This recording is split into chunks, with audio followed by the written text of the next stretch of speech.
Assalamualaikum warahmatullahi wabarakatuh.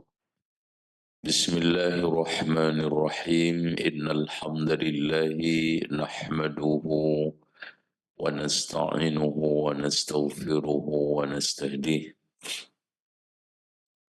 wa na'udzu billahi min shururi anfusina wa sayyiati a'malina.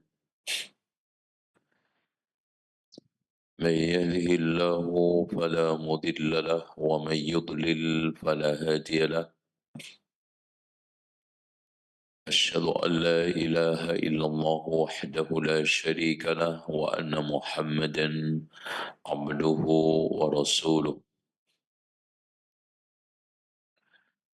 قال الله عز وجل: يا أيها الناس اتقوا ربكم الذي خلقكم من نفس واحدة وخلق منها زوجها وبث منهما رجالا كثيرا ونساء واتقوا الله الذي تساءلون به والأرحام إن الله كان عليكم رقيبا.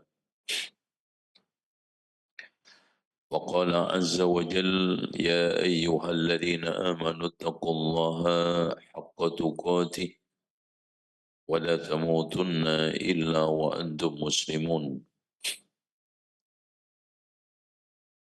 وقال عز وجل: يا أيها الذين آمنوا اتقوا الله وقولوا قولا سديدا يصلح لكم أعمالكم ويغفر لكم ذنوبكم ومن يطع الله ورسوله فقد فاز فوزا عظيما.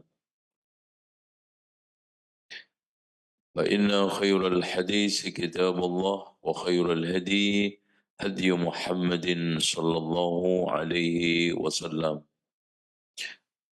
وشر الأمور محدثاتها وكل محدثة بدعة وكل بدعة ضلالة وكل ضلالة في النار. Ikhwani wa akhwati fillah, kita membahas satu fenomena hukum sholat yang paling sering terjadi,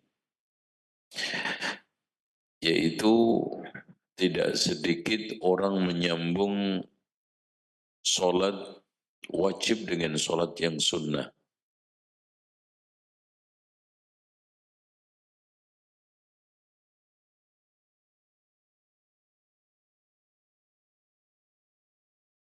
Contoh, Rasulullah pernah melarang seorang yang habis sholat subuh langsung qadha sholat rawatib yang dia belum lakukan. Rasulullah mengatakan, alis subhi arba'ah, apakah sholat subuh itu ada yang 4 rakaat? Nah, larangan ini untuk tamyiz, untuk membedakan bahwa saya sekarang ini berada di dalam sholat wajib, bukan yang lain. Yang ini yang sunnah, gitu ya, gitu. Sebagian ulama ada yang memberikan satu illah untuk taksir mawadhi'is sujud, memperbanyak tempat sujud. Makanya anjuran pindah ketika habis sholat wajib, kemudian sholat sunnah, dipisah dengan ucapan atau pindah tempat. Tujuannya adalah apa? Untuk memperbanyak tempat sujud. Karena tempat-tempat sujud itu akan bisa menjadi syafaat buat kita. Jadi insyaallah kita akan bahas. Baik. Kita baca, diperhatikan bukunya. An Sa'ib ibnu Yazid. Sa'ib ibnu Yazid ini adalah seorang sahabat yang lahir pada tahun kedua Hijriah. Jadi ketika Rasulullah haji wada, dia ikut, itu umur 7 tahun. Masya Allah. Jadi dia umur 7 tahun itu ikut haji bersama Rasulullah. Dan perjalanannya itu 8 hari. di jalan kaki. Karena ada yang punya unta, ada yang punya kuda, tapi ada yang nggak punya jalan kaki. Bahkan ada yang gantian. Itu Masya Allah. Perjalanan 450 kilometer dengan kondisi menaiki ya bukit, turun pasir dan yang lain. Ini makanya antum bersyukur sekarang bisa dimudahkan oleh Allah mengejar kebaikan, entah itu haji, umroh dengan mudah naik pesawat. Ya, antum mengejar kebaikan untuk haji, umroh juga dengan kendaraan. Nah, jalannya mulus. Gitu. Paling juga penyakitnya kebanan. Ya, bedanya. Itu Mas ya. Jadi Sa'ib ibnu Yazid ini nama kunyahnya adalah Abu Yazid. Jadi Abu Yazid, Sa'ib ibnu Yazid Al-Kindi. Ya, dia sebagaimana yang telah diriwayatkan dari Muhammad ibn Yusuf, dari Sa'ib Khujabi, saya pernah diajak haji bersama Nabi. Saya ketika itu umurnya adalah 7 tahun. Masya Allah. Ini semangat dia untuk mengejar kebaikan. Coba anak-anak sekarang ya disuruh berjalan 1 kilo umur 7 tahun, naik angkot aja males.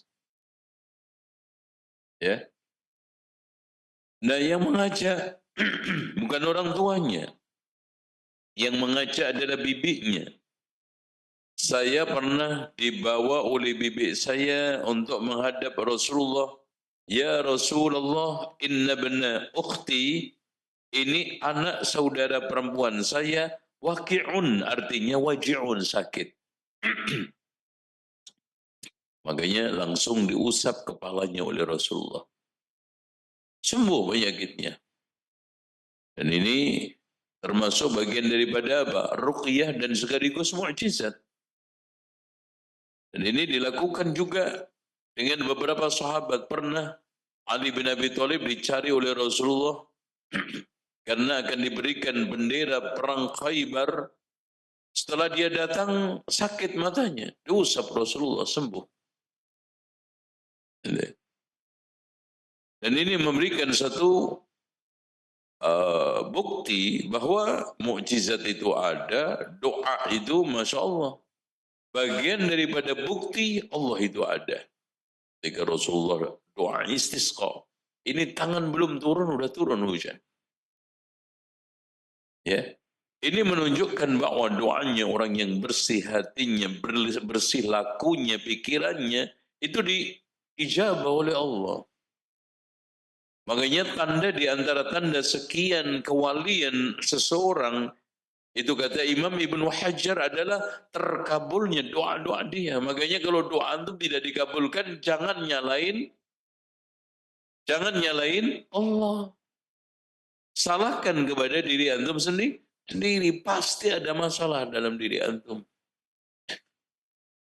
Kenapa? Karena Allah sendiri mengatakan, Udu'uni astajib lakum. Berdoalah kamu kepadaku, aku akan kabulkan. Dan Rasulullah sendiri menegaskan, Udu'ullaha wa antum muqinuna bil ijabah. Berdoalah kamu, yakin dikabulkan. Makanya di antara sekian penghalang-penghalang doa adalah pakaiannya haram, minumannya haram, ya. Kemudian darah daging tumbuh dari yang haram. Ya, ada penghalang doa adalah apa? Tidak amar ma'ruf nahi mungkar. Ya, di antara penghalang doa adalah apa? Ya, disebutkan oleh Rasulullah salasatun.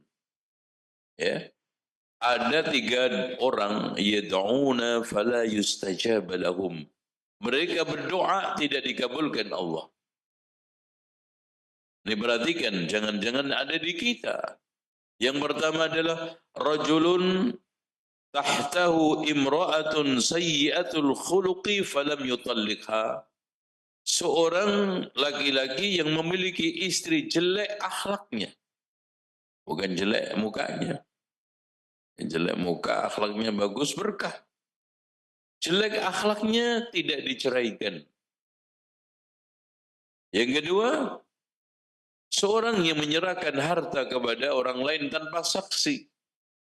Dan yang ketiganya, orang yang menyerahkan harta kepada orang-orang safih, yaitu kendor otaknya. Alias seorang yang tidak bisa membelanjakan harta kekayaannya dengan benar. Ya biasanya ya disebut orang ya kurang seperempat, kayak ada yang kurang setengah gitu ya. Ya, dulu di kampung saya ada ayam ditawar 5.000 nggak mau, minta 3.000. Ya kan gitu ya. Ayam ditawar 5.000 nggak mau, karena apa? Duit 5.000 cuma satu, 3.000 kan 3 lembar. Persepsi dia uang 3 lembar lebih banyak daripada 1 lembar. Coba ayam ditawar dulu kan 5.000 udah banyak. Pokoknya kalau enggak 3.000 enggak mau saya. Enak aja melihara ayam susah-susah cuma ditawar 5.000. Itu namanya apa? Safi. Jangan dikasih uang ke orang. Karena dikasih doa antum tidak dikabulkan. Ya. Ini diantara sebab. Ini dioles, diusap oleh Rasulullah SAW ini kepalanya. Waj'ali bil barakah, aku didoakan Rasulullah barokah, dan orang ini akhirnya apa? Barokah. Di antara sekian keberkahannya, dia dijadikan kepala pasar oleh Umar bin Khattab pada zaman pemerintahan Umar bin Khattab, kepala pasar Madinah bersama Utbah, ini Abdullah ibnu Utbah ibnu Mas'ud. Ini ponakannya Abdullah ibnu Mas'ud. Karena Utbah ini saudaranya Abdullah ibnu Mas'ud punya anak. Dijadikan kepala pasar oleh Umar bin Khattab. Ya. Begalnya adalah ilmu. Ya. Dia menjadi sahabat meskipun dia melihat Rasulullah SAW dalam umur kecil. Ya, tapi dia pernah melihat Rasulullah. Dia adalah seorang sahabat. Ini barokahnya daripada ilmu. Barokahnya dia ketemu Rasulullah. Nah, Ansa ibnu Yazid, anna Muawiyah ibn Abi Sufyan. Muawiyah ibn Abi Sufyan ini adalah seorang sahabat mulia Rasulullah. Yang pada saat ini beliau menjadi khalifah ceritanya. Jadi di Syam dia. Syam itu meliputi mana? Kalau ada daerah Syam dulu, sekarang itu meliputi Suriah, Lebanon, Palestina, Yordania. Ini Syam. Palestina, Suriah, Lebanon, Yordania. Ini Syam. Nah, ketika itu dia bersama Sa'ib bin Yazid. Qala annahu idza shallaita, ceritanya ini asbabul wurudnya. Sa'ib ibnu Yazid ini sholat, habis sholat wajib, sholat sunnah langsung di tempat dia sholat wajib. Langsung habis sholat Jum'ah berdiri sholat sunnah di tempat dia sholat wajib. Langsung ditegur oleh Muawiyah. Ya, ini menunjukkan pentingnya amar ma'ruf nahi munkar. Pentingnya di mana orang itu selalu memberikan petunjuk kebaikan kepada saudaranya, dan ini bagian daripada cinta seorang muslim kepada saudaranya, tidak ingin melihat saudaranya dalam keadaan tidak benar, salah. Jadi kalau ada orang nasihat dan nasihatnya itu mungkin menyinggung, itu bukan bagian daripada bagian daripada menjatuhkan. Bahkan temanmu yang sekarang ini adalah picik, temanmu yang berbahaya adalah temanmu yang membiarkan dia dalam keadaan kamu salah, tapi dia diam. Jadi kalau ada teman antum menegur antum, kesalahan antum seperti ini, itu Masya Allah, kebaikan. Jangan anggap sebagai suatu fitnah atau yang lainnya. Anggap, Masya Allah, karena cinta dia kepada saya, karena Allah, dia tidak ingin melihat saya salah. Tidak ingin melihat saya nanti menyimpang, apalagi masuk neraka. Makanya dinasihati. Sehingga ad-dinun nasihah. Agama itu diletakkan oleh Allah sebagai apa? Nasihat. Nah, ini juga begitu. Muawiyah bin Abi Sufyan menegur. Padahal seorang sahabat. Ditegur. Kenapa? Karena dia melakukan kesalahan apa? Menyambung sholat wajib dengan sholat sunnah di dalam satu tempat tidak dipisah oleh ucapan atau pindah tempat. Tidak dipisah dengan pembicaraan atau bergeser ke depan, belakang atau samping kanan kiri. Makanya beliau mengatakan idza shallaita, kalau kamu salat al-jum'ata jum'ah, fala tasilha bi salatin, jangan sambung salat walaupun dengan salam. Bukan langsung salat salat Jum'ah 2 rakaat tanpa salam langsung nambah 2, enggak. Salam. Habis sholat Jum'ah yang wajib, Assalamualaikum warahmatullah, Assalamualaikum warahmatullah, langsung berdiri sholat sunnah. Jangan. Untuk bergeser ke kanan, ke kiri, depan atau belakang, minimal antum berzikir dulu. Atau ngobrol. Itu menunjukkan bahwa Anda sudah menyelesaikan sholat wajib, sekarang beda sholatnya. Sholat yang lain yaitu yang sunnah. Kenapa? Buktinya tadi ngobrol kok. Buktinya dia bergeser. Buktinya sekarang dia depan atau belakang. Makanya di dalam hadis Rasulullah SAW disebutkan, ya, ini hadis mulia Rasulullah SAW, ya, yang bunyinya ayajizu ahadukum, adakah di antara kalian itu merasa nggak bisa? Ayyataqaddam, geser ke depan sedikit. Au yata'akhir, atau mundur sedikit. Au an yaminihi, geser ke kanan sedikit. Au shimalihi, atau ke kiri. Fis shalah, yakni ketika dia habis sholat menuju kepada sholat yang lain. Oh ya, seperti itu. Lanjutkan. Hatta takallama, nah gitu.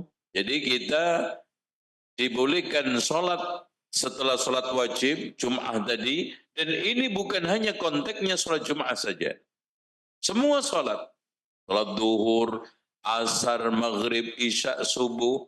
Ketika antum ingin melanjutkan dengan sholat rawatib, antum bisa. Antum sekarang ini bedakan. Antum bisa dengan apa? Dikasih jeda dengan zikir atau bicara atau bergeser tempat. Sholat duhur, ingin sholat rawatib, antum geser. Barangkali antum, Masya Allah, karena ada urusan, habis sholat wajib duhur, ingin langsung sholat. Karena saya ngejar waktu. Umpamanya bisnya mau berangkat karena saya sekarang ini sedang dalam keadaan bepergian atau mau kemana, ditunggu, mau pergi keluar kota, atau mungkin ada suatu keperluan. Sehingga membuat saya habis sholat duhur wajibnya, langsung sholat sunnah. Antum beri jeda, dipisah dengan apa? Bergeser atau bicara. Kalau nggak sempat bicara, bergeser. Sholat rawatib. Au takhruj. Nah, hatta tatakallam, sampai kamu bicara. Au takhruj. Ini menunjukkan yang lebih utama adalah keluar dari masjid kemudian sholat di rumah. Nih ya. Takhruj maksudnya keluar dari masjid. Dan ini memberikan satu kesimpulan buat kita semua. Dianjurkannya kita itu sholat sunnah di rumah. Karena Rasulullah SAW mengatakan, afdalu sholatil mar'i fi baitihi illal maktubah. Sholat seseorang yang paling terbaik ada di rumahnya kecuali yang wajib. Karena memiliki minimal 3 hikmah. Yang pertama, memakmurkan rumah supaya tidak dihuni menjadi sarang setan. Ya kan gitu. Karena zikir, baca Al-Quran, termasuk sholat adalah apa? Bisa menyingkirkan itu. Makanya Rasulullah mengatakan, la taj'alu buyutakum maqabir, jangan jadikan rumahmu seperti kuburan. Kemudian yang kedua, mengajarkan kepada anak kita apa? Sholat. Praktek, sholat. Lihat. Apalagi anak-anak yang bila diajak ke masjid nanti akan apa? Akan membuat kegaduhan. Kalau antum ingin mengajarkan, nanti dengan praktek sholat sunnah di rumah. Praktek nih caranya berdiri, sedekap, ruku, sujud. Kemudian yang terakhirnya adalah apa? Memberikan atau melaksanakan anjuran Rasulullah SAW, yaitu sholat sunnah ditekankan di rumah. Itu ya. Dengan demikian, kenapa di sana ada anjuran sholat di rumah? Karena seperti itu, ini seperti yang ditekankan oleh Syekh Muhammad Ibn Shalih Al-Utsaimin, ya. Yang pertama, kita mengajarkan anak kita sholat. Kedua, memakmurkan rumah dengan ibadah. Ketiga, menafikan, menyingkirkan atau menghilangkan larangan Rasulullah, la taj'alu buyutakum maqabir, janganlah jadikan rumahmu seperti kuburan. Ya. Kalau kita lakukan sholat-sholat sunnah, insya Allah akan jauh daripada syaitan. Karena seperti juga Rasulullah mengatakan, inna syaitana yafirru minal baiti alladhi tuqra' fihi suratul Baqarah. Syaitan itu akan lari dari rumah yang dibacakan surat Al-Baqarah. Nah, dan di sini kata Muawiyah, fa inna Rasulullah sallallahu alaihi wasallam amarna bidzalika. Masya Allah. Muawiyah ibn Abi Sufyan berdalil, ya, mengatakan tersebut, janganlah kalian menyambung solat Jum'ah dengan solat yang lainnya. Bi solatin nakirah, berarti solat apa saja. Sunnah nggak boleh disambung kecuali dipisah dengan berbicara atau pindah tempat atau keluar. Solatnya di rumah itu lebih bagus. Wa inna Rasulullah SAW, karena sesungguhnya Rasulullah SAW amarana bidzalika. Jadi Muawiyah tidak mentang-mentang sahabat ngomong udah nggak boleh titik, tapi dia mengungkapkan dalilnya, mengungkapkan apa dasarnya. Kenapa saya melarang seperti itu wahai Saib? Karena Rasulullah SAW memerintahkan kepada kita untuk memisah, memberi jeda antara sholat wajib dengan sholat sunnah. Dan ini bukan hanya sholat Jum'ah dengan sunnahnya, bahkan semua sholat. Bisa dengan bicara, dan bicara ini bisa dua, bisa berzikir. Walaupun di antara para ulama mengatakan bicara nggak bisa dengan zikir. Zikir itu bukan kaitannya dengan pembicaraan, yaitu pembicaraan yang membatalkan sholat kalau itu diucapkan di dalam sholat. Kalau zikir-zikir kan nggak membatalkan kalau diucapkan dalam sholat. Jadi ucapan yang bila diucapkan dalam sholat itu membatalkan, itulah yang harus kita ucapkan untuk membuat jeda antara wajib dengan sholat sunnah tadi itu.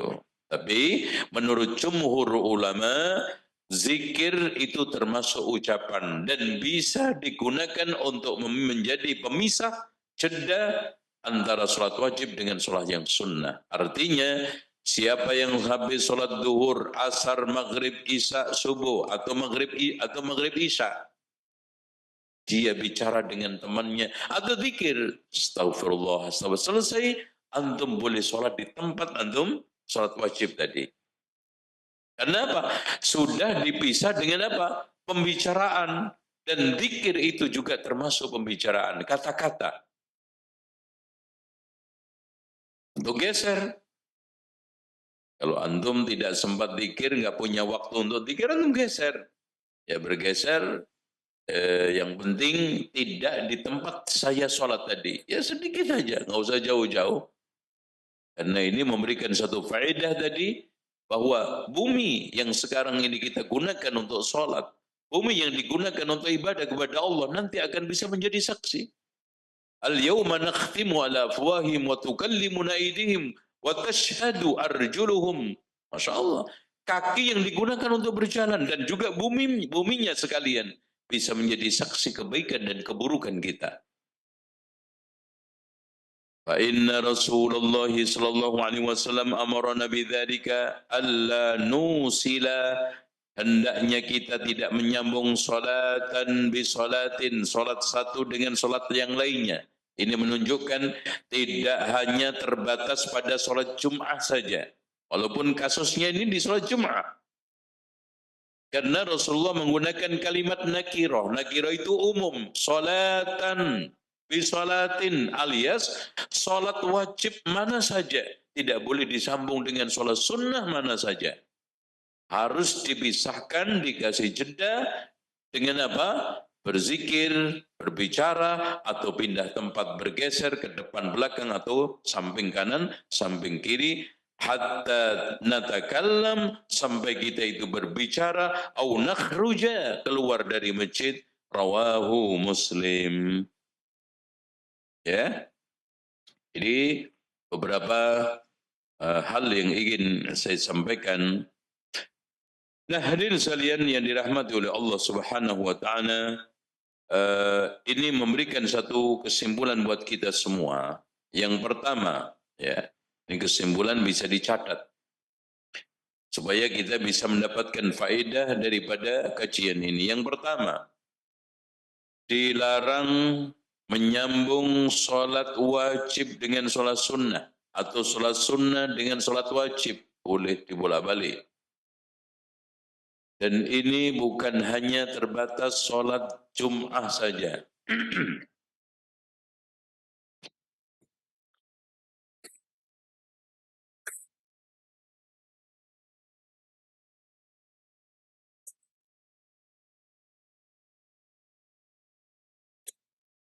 Ini bisa dengan zikir astagfirullah, astagfirullah, astagfirullah. Allahumma antas salam wa minkas salam, tabarakta ya dzal jalali wal ikram, dan seterusnya sampai terakhir membaca ayat kursi, ditutup dengan membaca ayat kursi, Allahu la ilaha illa huwal hayyul qayyum, karena kata Rasulullah SAW, siapa yang selalu membaca ayat kursi setelah salat yang wajib, maka dia ditakdirkan, ditetapkan oleh Allah menjadi ahlul jannah sampai dia itu meninggal dunia. Yang kedua,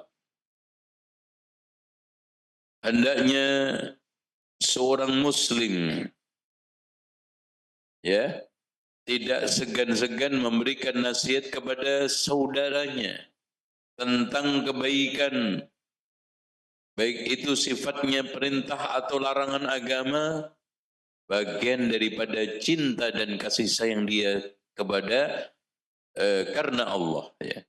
Jadi hendaknya seorang muslim tidak berat hati untuk memberikan nasihat kepada saudaranya tentang kebaikan. Kebaikan itu isinya menjalankan perintah Allah, meninggalkan larangan.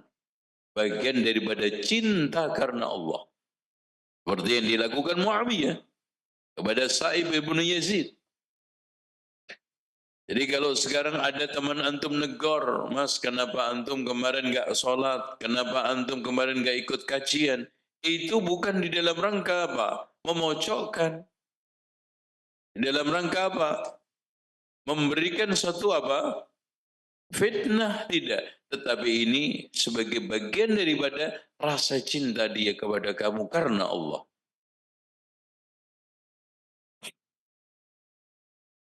Dan ini ternyata Masya Allah Pak, larangan menyambung ibadah yang wajib dengan yang sunnah itu bukan hanya di dalam sholat, kata para ulama. Termasuk di dalam seluruh ibadah. Makanya kenapa kita itu dilarang mendahulukan Ramadan dengan puasa sehari atau 2 hari sebelum Ramadan. Sebagai bentuk ihtiyat, kehati-hatian. Enggak boleh. Makanya Rasulullah mengatakan, la taqaddamu Ramadan bi sawmi yawmin aw yawmain. Jangan mendahului Ramadan dengan puasa sehari atau 2 hari sebelum ada pengumuman. Tapi kalau sehari 2 hari itu dalam konteks qadha atau memang puasa biasa, Senin atau Kamis atau Daud nggak apa-apa. Tapi kalau konteksnya, jangan-jangan besok sudah masuk Ramadan, tapi anak nggak tahu, udahlah hati-hati saya puasa aja. Kalau nggak masuk Ramadan, ya anak anggap sunnah. Kalau masuk Ramadan, alhamdulillah saya puasa. Nggak boleh itu. Itu bahkan dikatakan oleh Ammar bin Yasir, man shoma yaumul ladzi yushakku fihi faqad asa Abul Qasim. Barang siapa yang puasa di hari ragu-ragu, apakah ini sudah masuk Ramadan atau belum, maka dia telah bermaksiat kepada Abul Qasim, yaitu Rasulullah. Oh, nggak boleh ya. Terus hikmah larangan menyambung ibadah tersebut apa? Hikmahnya yang paling utama pertama adalah untuk membedakan antara ibadah yang wajib dengan yang sunnah. Ya, antara yang wajib dengan yang sunnah. Ditambah lagi, kalau sholat tadi itu memperbanyak tempat sholat, makin banyak bumi ini ditempati sholat, maka akan menjadi syafaat kita, dan bumi itu lebih dicintai oleh Allah. Karena Rasulullah mengatakan, ahabbul biladi indallahi masajiduha. Bumi yang paling dicintai oleh Allah adalah masjidnya, maksudnya tempat sujudnya. Wa abghaduha aswaquha, yang paling dibenci oleh Allah adalah pasarnya. Makanya kalau masuk pasar itu cepat-cepat keluar, jangan betah di pasar. Yang betah di pasar itu cuma setan. Kalau kita baca masuk masjid masuk pasar, Allahu la ilaha illa huwal hayy la ilaha illallah wahdahu la syarika la lahul mulku wal hamdu wa huwa ala kulli syai'in qadir, cepat keluar. Makanya tidaklah seorang mukmin masuk pasar, tidaklah seorang mukmin berpikir ingin ke pasar kecuali karena perlu. Nah, ini ada yang lucu, jalan-jalan malah ke pasar. Ya, karena apa? Pasarnya adem. Ya, mall juga pasar. Jangan dianggap yang pasar itu cuma pasar rakyat muncul, itu enggak semua. Tempat jual beli itu pasar. Itu. Karena orang yang betah di pasar itu dompetnya robek, nggak ketahuan tuh. Itu bahayanya. Apalagi punya kartu kredit, tinggal gesek, gasak, gosok, gesek kartu, gasak barang, gosok dodo. Itu kan kartu kredit itu. Wah, itu lebih cilaka lagi. Pay later kan gitu. Tinggal macam-macam pencet saja nanti ya Pak. Tinggal narik dari bank. Ya gesek kartu, gasak barang. Botol beli ini beli itu. Gosok dodo. Itu namanya ilmu gesek, gasak, gosok. Dianjurkan orang yang sholat Jum'ah sesekali sholat sunnahnya di masjid. Walaupun dianjurkan untuk di rumah, di masjid dianjurkan. Kenapa? Karena Rasulullah SAW tadi menganjurkan dilakukan oleh Sa'ib ibnu Yazid. Muawiyah tidak menegur, jangan sholat di masjid. Tetapi Muawiyah menegur, kalau habis sholat Jum'ah geser atau ngomong, jangan langsung sholat di situ. Berarti dari situ boleh sholat sunnah di masjid, terutama sholat Jum'ah. Namun kata para ulama dipisahkan, kalau sholat sunnahnya ba'diyah setelah Jum'ah itu di masjid 4 rakaat, kalau di rumah 2 rakaat. Karena hadisnya kemarin sudah kita sampaikan, dua-duanya adalah sahih. Kalau di masjid 4 rakaat, 2 salam, 2 salam. Kalau di rumah 2 rakaat. Kenapa? Di dalam rangka untuk memberikan motivasi supaya kita sholat di rumah. Ya. Walaupun tetap soal masalah kaitannya dengan sholat sunnah itu diutamakan, sangat diutamakan di rumah. Nomor 4, atau terserah nomornya ya. Karena bisa aja antum kasih nomor 1 karena ngantuk, yang kedua, ketiga. Itu ada, Insya Allah. Ngaji udah bola-balik ternyata masih nomor 1 terus. Itu karena apa? Nomor 2-nya ngantuk, 3-nya ngantuk. Itu. Baik. Berikutnya, seorang ketika habis sholat wajib dianjurkan, disunnahkan untuk pindah tempat. Ya, pindah tempat supaya tempat itu menjadi saksi buat kita ketika ibadah. Masya Allah. Ini bumi menyaksikan, ya Allah, si fulan itu telah sholat di tempatku untuk melakukan sholat duhur. Sampingnya kita pindah. Ya Allah, dia hambamu ini ya telah sholat sunnah 2 rakaat atau 4 rakaat duhur. Duhur itu sebelumnya rawatibnya 4, 2-2. Setelahnya 2 yang rawatib, yang bukan rawatib 2, 4.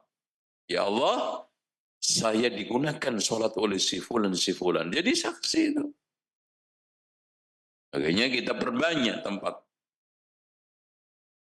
Ini ditegaskan oleh para ulama, diantaranya Imam Ash-Shawqani yang mengutip dari Imam Al-Bukhari anjuran tersebut. Berikutnya kata Syekhul Islam Ibnu Taimiyah, was sunnatu termasuk sunnah ayyafsila bainal fardi wan nafli, antara salat wajib dengan salat sunnah fil jum'ah, dengan Jumat as-salam ya wa ghairiha, dan yang lainnya, kama sabata anhu dari Rasulullah, wala yaf'al ma yaf'alu katsirun minan nas mimman yusalli as-salam mimman yasilu as-salam bi raq'ati sunnah. Jadi hendaknya dipisah karena sebagian besar orang menyambung antara salat sunnah dengan salat wajib. Fa inna hadza rukubun linahi. Bahkan ada yang nyambung apa? Ada yang nyambung dengan salat sunnah wajib sunnah tadi tanpa salam. Ya. Habis sholat sunnah, habis sholat wajib langsung sholat sunnah. Wah, ini lebih rusak lagi. Wa fi hadza minal hikmah at-tamyiz, hikmahnya semuanya itu untuk membedakan antara yang wajib dengan yang sunnah, bahkan antara ibadah satu dengan ibadah yang lainnya. Tuh, ya. Akan dianjurkan seorang untuk sholat di rumah di dalam rangka untuk pertama mengajarkan kepada anak-anaknya supaya dia mengerti tentang sholat. Dan Masya Allah Pak, sholat di rumah itu jauh daripada riya. Aslinya begini, sholat wajib itu, ya apa saja yang wajib, memang nggak mengapa dipertontonkan kepada orang lain. Ya, ya antum azan umpamanya supaya saya nggak didengar Pak, saya nggak mau merusak amal saya Pak, karena nggak mau azan, karena takut amalan saya didengar orang. Mana ada azan nggak didengar orang? Ya mau nggak mau didengar. Wah saya nggak mau sholat ke masjid Pak. Kenapa? Wah takut riya Pak, nanti dilihat orang. Ya pasti. Zakat juga begitu, dilihat bahkan didengar orang karena Anda bayar kepada amil. Makanya dari sini aslinya ibadah yang wajib itu tidak mengapa diperlihatkan kepada orang lain, karena aslinya itu pasti kelihatan atau kedengaran. Makanya kita di sini tinggal menjaga hati. Menjaga apa? Pikiran-pikiran kita yang negatif, pamrih, pengen dipuji orang, dilihat orang. Tapi aslinya ibadah sunnah itu disembunyikan. Sampai di dalam bahasanya dalam hadis sab'atun yudhilluhumullahu fi dhillihi yauma la dhilla illa dhillah, ada 7 orang yang diberikan naungan oleh Allah nanti di masa tidak ada naungan. Rajulun tasaddaq, orang yang tersedekah, fa akhfa, disembunyikan, hatta la ta'lam shimaluhu ma tunfiq yaminu, sampai ibarat saking rapinya, saking sembunyinya, tangan kirinya nggak tahu apa yang diinfakkan oleh tangan kanannya. Coba. Padahal tangan ini berdekatan, ibarat gitu loh. Ya, sekarang dikit-dikit di-upload, goreng nasi di-upload, masak ini di-upload, sedekah 1 kresek di-upload, dibagi di sosmed sampai 100. Banyak kan foto daripada kreseknya. Ya kan gitu, di sosmed, di Facebook, dilihat orang, Masya Allah, 100. Kemudian dibagikan berapa? 70 orang membagikan gambar saya. Padahal sembako yang dibagikan berapa? Cuma 5 kresek. 5, Masya Allah. Banyakan gambarnya atau barangnya? Itu ria. Hindarkan ya.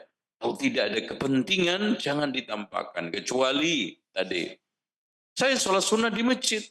Karena untuk memberikan contoh kepada orang-orang. Karena banyak orang yang tidak melakukan sholat rawatib. Nggak nganggap atau bahkan nggak tahu kalau itu ada sunnahnya. Kita contohkan beberapa hari sholat di masjid. Kalau zuhur 4 rakaat sebelum zuhur, 2 rakaat setelah zuhur. Kalau asar hanya sholat sunnah ghairu muakkadah sebelum asar. Itu nggak dianjurkan. Tapi anjurannya itu dianjurkan tapi ghairu muakkadah, tidak sangat ditekankan seperti yang lain. Setelah maghrib 2 rakaat. Setelah isya 2 rakaat, sebelum subuh 2 rakaat. Kita contohkan di masjid. Gitu ya. Ternyata alhamdulillah banyak orang yang nanya, banyak orang yang niru. Berarti ada faedah. Kalau tidak ada kemaslahatnya, antum jangan pamerkan amal soleh antum yang berupa sunnah. Aslinya apa? Karena antara antum dengan Allah. Ya. Antum aja cukup dengan Allah. Bahkan supaya di antara sekian kiat, supaya amal kita itu ikhlas, satu, sembunyikan sebagaimana kamu menyembunyikan amal buruk, Pak. Kalau antum melakukan kesalahan, sebisa mungkin apa? Sebisa mungkin apa? Umpamanya antum melakukan kesalahan, apa? Ngendit. Yakin diusahakan supaya sebisa mungkin nggak ketahuan, ya nggak? Antum melakukan seperti itu perbuatan amal soleh. Jadi sembunyikan kebaikan antum sebagaimana antum menyembunyikan kesalahan antum supaya nggak ketahuan orang. Insya Allah ikhlas. Yang kedua, uang seperti antum buang hajat. Antum ingat kemarin yang 5 hari lalu?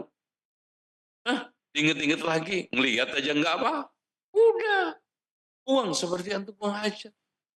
Biar nggak nanti ketemu orangnya ngungkit-ngungkit, ketemu orangnya ngungkit-ngungkit, hilang pahalanya.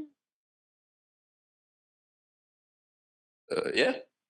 Kemudian cara yang supaya antum ikhlas yang ketiganya, yang tidak kalah pentingnya, antum usahakan